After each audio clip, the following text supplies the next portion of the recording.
Last time we talked about stress, balance, and recovery, and this week was the exact proof in the pudding of why that was important. Shifts were stacking up, energy was low. I was just struggling to be organized, motivated, and energetic in anything, and also just apply myself. And that's okay. Like, life sometimes happens, and life sometimes demands that we shift our priorities. Every spare minute that I had felt like I had to dedicate it to sleep, daytime naps, pauses, sometimes longer naps than I would expect. But here's how I made it work without derailing my training on nutrition.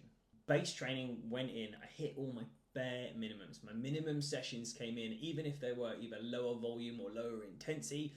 I made sure those sessions were in and I kept myself ticking over so I didn't lose my rhythm, I didn't lose my pattern in my training or food.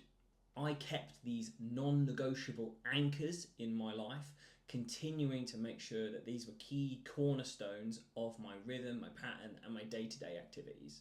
You can use these key anchors too to fix these days in your schedule to make sure you hold yourself accountable towards your goals.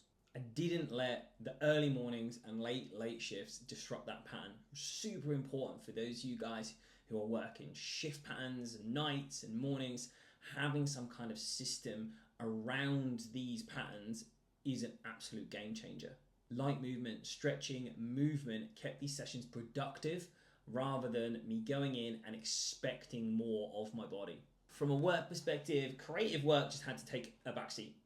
The backseat was to the important stuff like turning up to my shifts, being present for my clients, and making sure we got all the check-ins in so everyone was ticking over. Remember, December's coming up. This is the important time of year to stay nailed in on your goals. Delivering quality here really matters to me as a coach, and making sure that I can give 100% is more important than creating one extra reel or one extra video. This is where adaptive scheduling and adaptive training makes the most sense. For me, it's not about trying to push all my levers at the same time and demand everything for all of these directions. It's about pushing the ones that make the most sense to push, and at the moment that was training and recovery, which meant dialing back everything else that didn't need to be a must. Keeping this balance has set me up for a strong rebound this week into some good training, some good energy, and some good sessions. This momentum is going to set me up for a strong December as we push through December into that new year for a fucking solid rebound.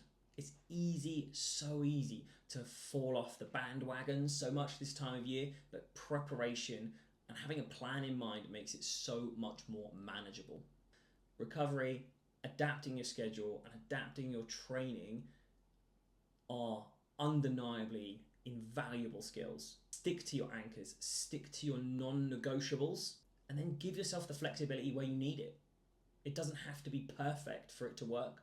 From here, the gains in fitness, the gains in work, and also your energy levels will follow. Join me next time for another episode of Caffeine, Kilos, and Kilometers.